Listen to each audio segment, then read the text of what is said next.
Sean McDermott, I don't think he should be. I don't think he should be fired necessarily. Listen, the fake punt. I don't know the mechanics of that situation.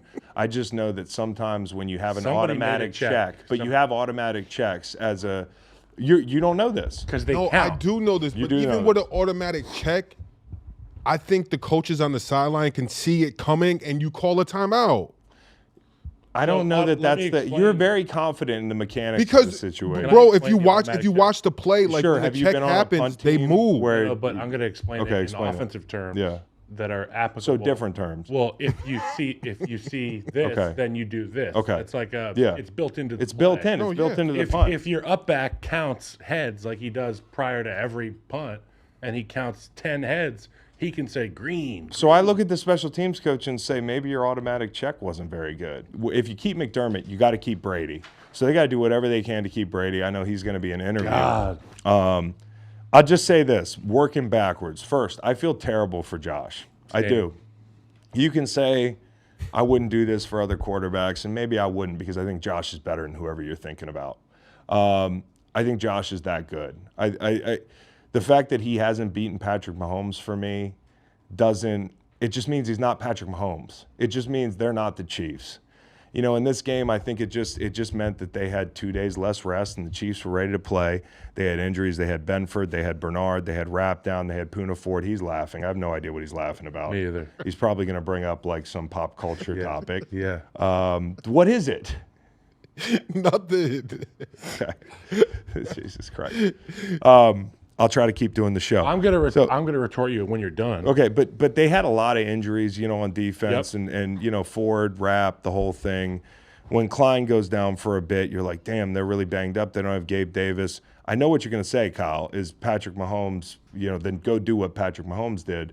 You're not talking to a guy who picked the Bills. I'm not. But I'll just say this. The biggest thing for me besides the injuries is the 2 days rest deficit. And I think it played out in the game. I think early Buffalo was chunking them, and in the second half, Kansas City ran the ball for 93 yards. Buffalo ran it for 58. And in the first half, Buffalo ran the ball for well over 100 yards. And I think also when you add it up and look at it, like the Chiefs, when they came on late, their backs outgained the Bills' backs. I mean, Josh Allen's legs hurt them a lot. So the Chiefs not only ran the ball, wore them down, but I also think Spags did something interesting. I think Spags said, we're going to let them run the ball on us a little bit. We're going to make them drive the length of the field. I think as evidence is Josh Allen's average depth of target yesterday was pretty shallow. Everything was at the line of Everything was at the line of scrimmage, save for those deep balls, which are not on him. God, they're pretty. Like they're pretty balls. Stephon Diggs. You got to catch the ball, So I look at this and I think Spags had a really interesting game plan where he was like, we're going to make them drive the length of the field, right? And I think you look back at Super Bowl 25, eerily enough for Buffalo fans, that's the wide right game, Giants, Bills, Super Bowl. And Bill Belichick coming into this game, they're playing the K-gun offense. They're playing Thurman Thomas. Jim Kelly is lighting it up. And Bill comes into the game and says, we're going to let them run the ball on us, right?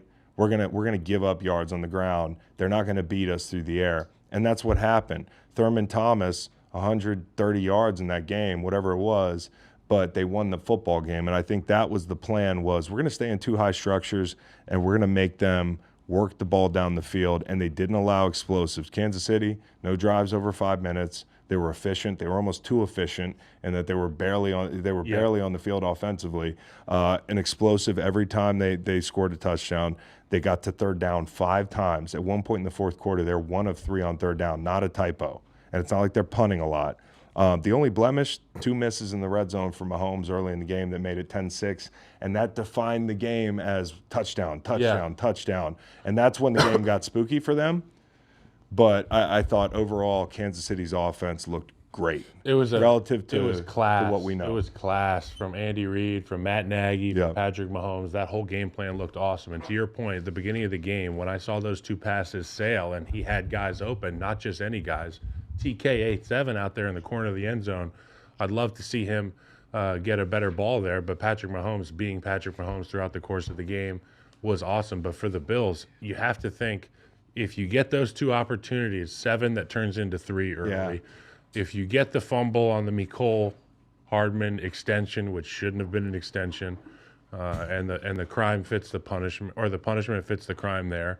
You have to think that this Bills team, this is their I opportunity. was waiting to see if they lost the game. This is their If you opportunity. would be like, it's the right call, because you've been adamant about that. I am still adamant about it, and I don't want to attack Mecole Hardman because he's trying to make a play, but at the same time, It's a great play. It was a great play by the defender, too. It's a great play by the defender, great effort, but this is the golden rule, and you break it. You don't reach out. And it almost ends up being a lethal, costly error for your team.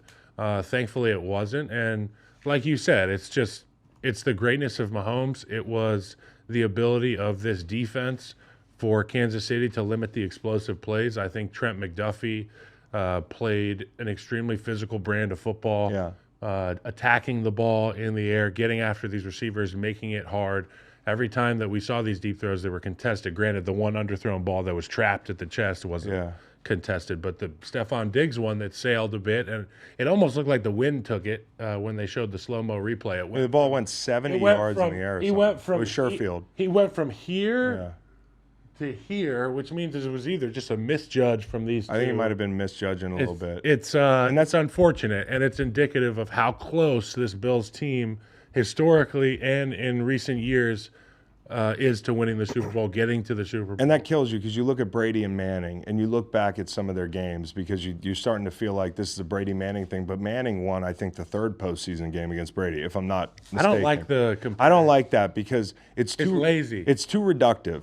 Lazy, reductive. What is whatever. reductive? Reductive means it's like you're reducing it down to something really like you're trying to draw some big conclusion from some arbitrary thing. They play quarterback, and you know what? Also in some of these games, they weren't high-scoring games, all of them. So if you're measuring off quarterbacks, you know, like one team wins 24-14, like every game that they've played, Josh has kept the Bills in it. You know, whether it's overtime, whether it's this game. Now, he missed that ball in the end zone, but I do think that's huge. We always talk about Chris Jones getting out on the edge, like to put him out on the edge in that situation, and knowing that they were going to take Josh's a shot, right? Because if you're the Bills in that situation, I was on Rich Eisens this morning. He was kind of like, why are the Bills in a rush? Don't you want to run it down to nothing? And I'm like, yeah, but you also need to score. You need to, if you can, you need to score a touchdown because you want to guard against the field goal in Patrick Mahomes. So I understand them taking some shots. I really do. And that shot was there if they could have just protected a little longer. And I feel bad for Josh because he did just about everything he could have done. You could say if you're the Bills, hey, we missed two deep balls. We missed in the red zone. We missed that field goal, obviously.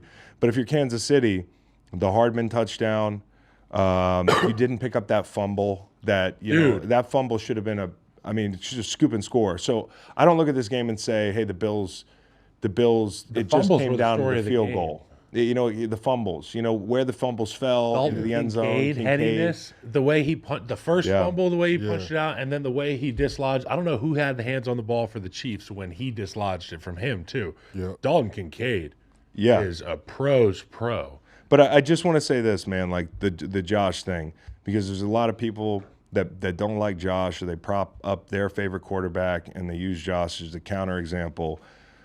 This guy is damn close to as good as it gets. Okay, like you can point to a bunch of, like bad plays or picks or that sort of thing. The ceiling on what he gives you when a play breaks down, his arm talent, his toughness. Like this dude took a shot from, I think, Nick Bolton yesterday, and I've never seen him get up slow. I mean, I don't think and at some point maybe one year it starts falling apart, but I'll never forget. I think about Derrick Henry. I think about Cam Newton. I think about players like that you're like, how much punishment can they take? And for Derrick Henry, a running back, you look at him late in his career and that long run he broke off late in the season this year, and you're like, he can still run. Yeah. Jesus.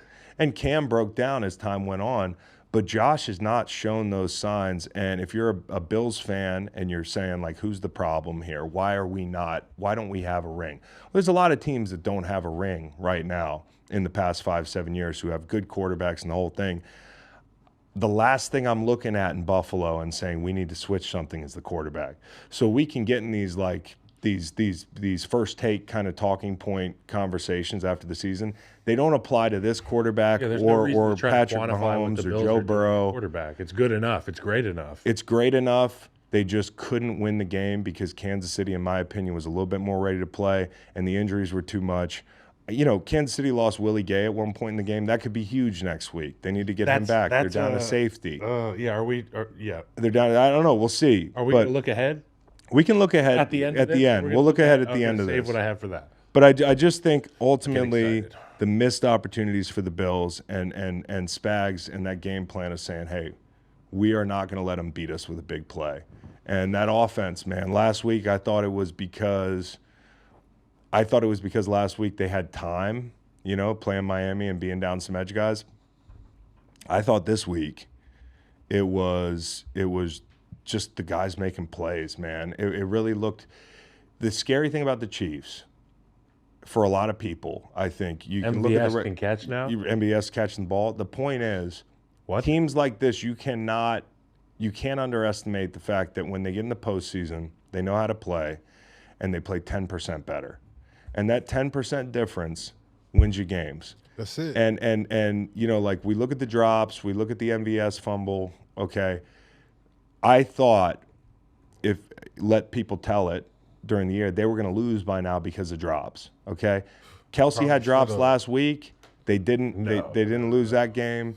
That's it. They haven't dropped a lot of balls. The Hardman thing is a mistake that I've seen other teams make. The penalties are the only real evergreen thing that's present with the Chiefs. It's the pre and post snap penalties at the offensive tackle position. And while there are penalties there, I think it's almost worth it because those guys are protecting pretty darn well.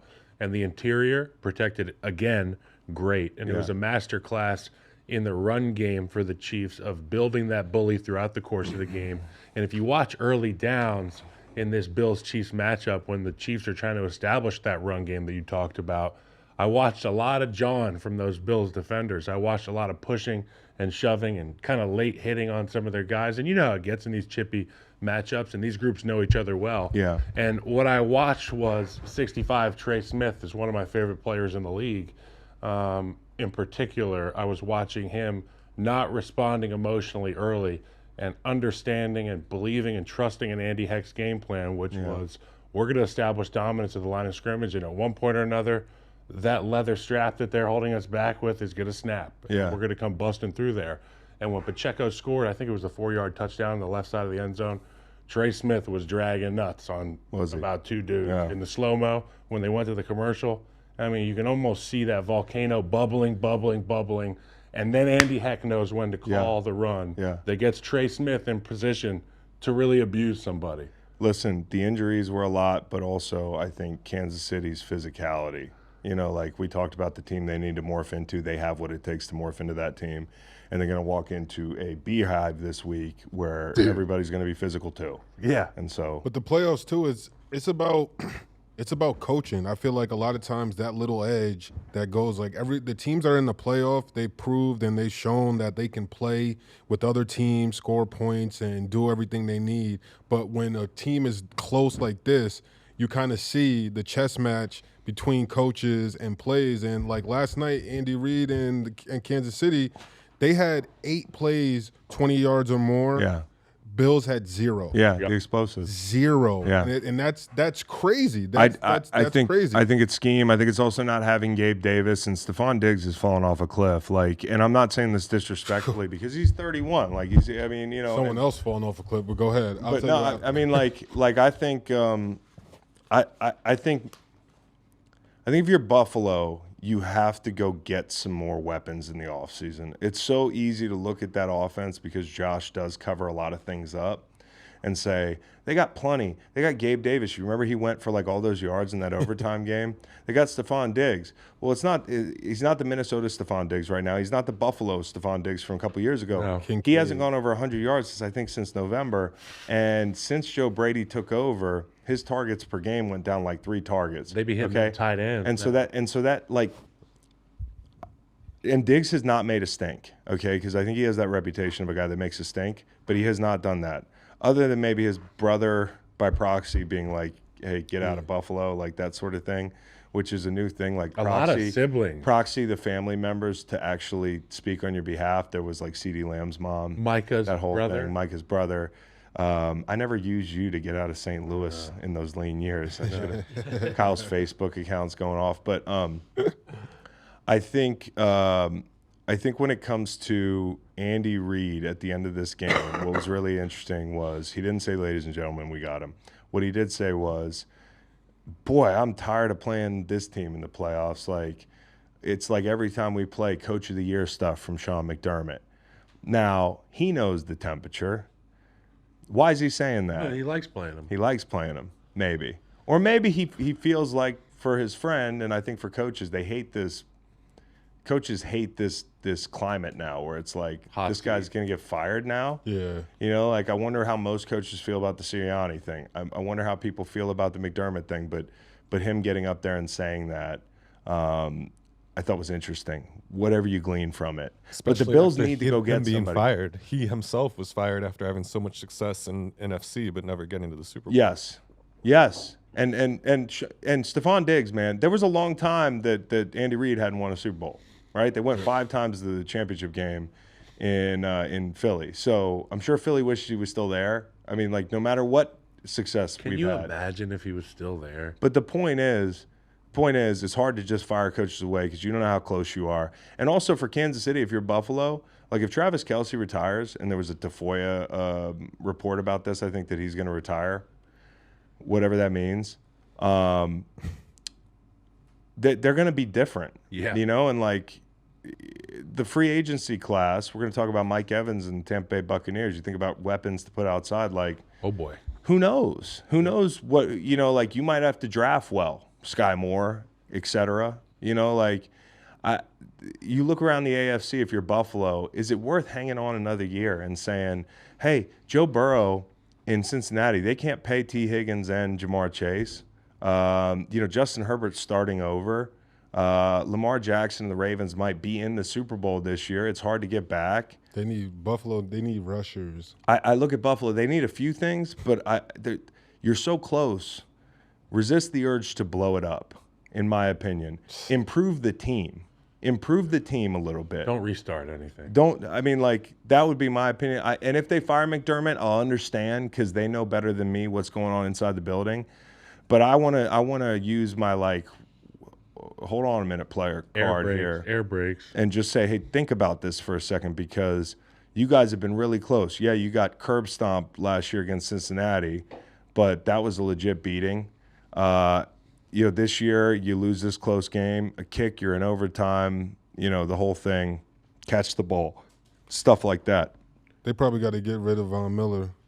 Von Miller's older. It's just hard to come off an ACL at that age. So they got a lot. Looked pretty damn fast on that one contained pursuit. Yes, yesterday. out the flat. Woo! I was like, who is that? Oh, Vaughn. He can still run 14 games, straight 5 line. tackles this year, no sacks. Yeah, it's tough. It just goes to show you how hard the NFL is. Yeah. It just goes. Finesse. It goes to show, but it goes to show you how hard the NFL is. Yeah, for sure. It's Von Miller. He didn't forget how to play football. It's just that hard. Dude, he and if you lose 10% physically, it's that hard.